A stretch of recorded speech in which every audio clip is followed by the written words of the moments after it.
E, enfim, o Flamengo lidera várias estatísticas, é claro que pode melhorar o desempenho, mas às vezes as pessoas são muito exigentes com o Flamengo, e eu não sei se você também acha isso. Levar em consideração o que aconteceu no passado, né? O Flamengo está tentando retomar o caminho dos trilhos. O Flamengo, o ano passado não foi 2019, foi um ano vexatório, né? Um ano que o Flamengo foi mal do começo ao fim, né? Alan, eu tenho 60 anos, cara, acompanho futebol desde os anos 70. Fui ao Maracanã a primeira vez em 71.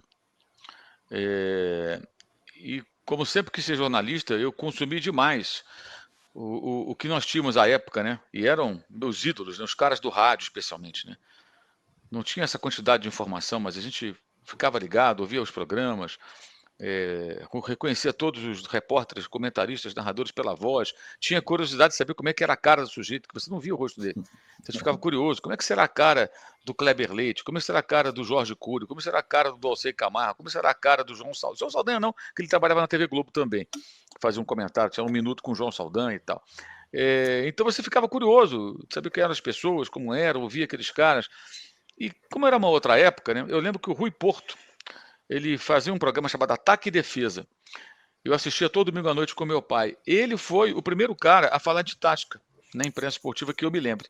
Ele tinha uma mesa de botões, aqueles botõezinhos imantados, de vez em quando caía tudo, mas, coitado, era o que tinha na época. E ele ficava ali fazendo um desenho tático. Tal time jogou assim, o botãozinho ele puxava para lá, para cá. Isso na época era do cacete, cara. Porra, era um cara tentando explicar pra gente como o jogo se processou do ponto de vista tático. Quem marcou, como jogou, o que propôs, enfim. E nessa época era muito comum esse tipo de coisa. Uma das coisas que eu mais me causa espécie é quando, por exemplo, você pega o caso aqui do Corinthians, aqui na imprensa de São Paulo. Aí o Corinthians está com um time mais fraco, tudo tem endividado. No caso, até contrata muito jogador caro ainda assim, né? O Corinthians não pode ter esse time. Como não? É mais ou menos como o cara que está quebrado, sem grana, desempregado, ou todo endividado, fala, eu não posso andar a pé, andar de ônibus, de metrô, de trem, de jeito nenhum. Como assim? Não, você pode sim, meu irmão. Você está ferrado, você está quebrado, tu está falido, tu não tem grana para nada, só tem dívida. Você vai andar do que é possível. Não, eu só ando de carro. Como assim? É isso, quer dizer, cara, isso é fora da realidade. O clube grande, quando está quebrado, ele não vai ter jogador. E essas bravatas, elas encontram eco. Sempre encontraram e ainda encontram. São coisas assim de uma visão muito antiga do futebol. Eu não posso me permitir que hoje eu pense como pensavam os caras que eu ouvia no rádio quando eu era criança, cara. Hoje a informação circula muito mais, todos nós, e os torcedores inclusive, têm acesso a todas as informações sobre as finanças dos clubes, como a situação está, é uma enxurrada de conteúdo para você se informar, analisar, entender, procurar entender o jogo. Muita gente boa na imprensa, fazendo um bom trabalho, né? E quem trabalha com jornalismo esportivo, trabalha sério, passa o dia inteiro pensando em quê? Em maneira de analisar, de trazer notícias, para que o cara que consome possa entender melhor. Porque o cara que consome, o torcedor, está trabalhando. Agora está aqui, muita gente está nos acompanhando. O cara, ou ele vai trabalhar daqui a pouco, já saiu do trabalho, ou está no trabalho ouvindo a gente, ou está no trajeto para algum lugar. Todo mundo tem as suas atividades. O cara não pode ficar o dia inteiro pensando em futebol. Então a gente tem que tentar fazer o quê? Tentar mastigar ao máximo, tornar mais informativo, interessante, enfim. E o que eu vejo é uma coisa muito anos 70. Essas bravatas, essas coisas acontecem na imprensa, isso encontra eco numa parte da torcida. E assim, eu acho que não dá para ter um nível de debate razoável com quem chega, por exemplo, e fala: não pode poupar ninguém, tem que ser até o final. Cara, não dá, não dá. É perder tempo. Você está discutindo com quem? Essa pessoa que está debatendo contigo, ela quer entender? Ela quer refletir? Ela quer só ter razão.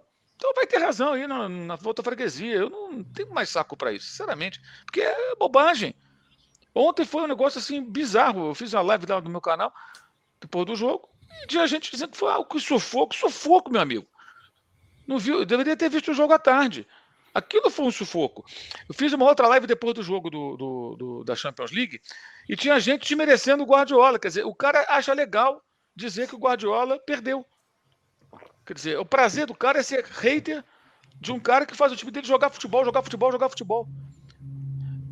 É um negócio impressionante. Isso assim, são questões que vão além do futebol. A pessoa deve estar com algum problema. Ele quer extravasar ali, sabe? Ofendendo alguém, o Haaland virou bagre, né? O Haaland virou bagre para muitos. Exato.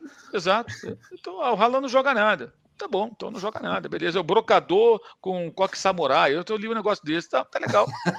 Tá bom, beleza, tudo certo. Quer dizer, o cara vê um jogo só. E o jogo tem as suas circunstâncias, né? Mesma coisa, o Vinícius ontem deu o passe para.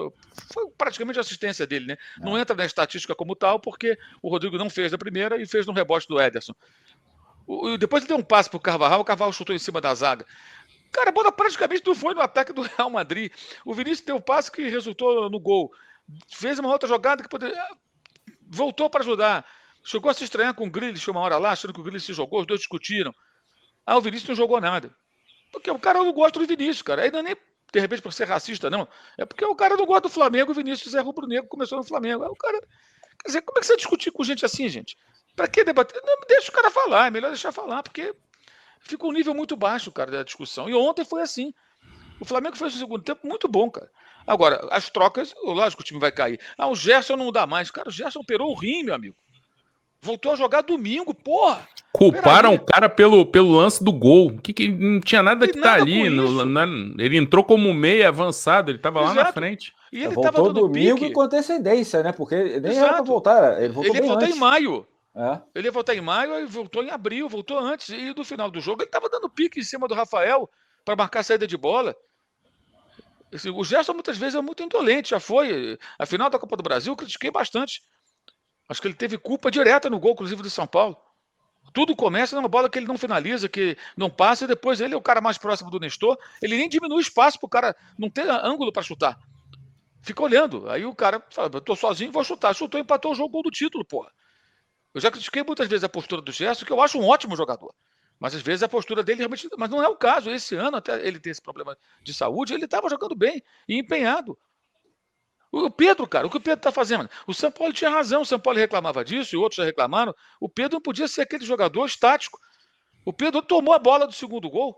Ninguém percebe isso. Jogou pra cacete o Pedro ontem, cara. Não fez o gol, mas o que ele jogou ontem, o que ele trabalhou pro time, o que ele gerou de jogo.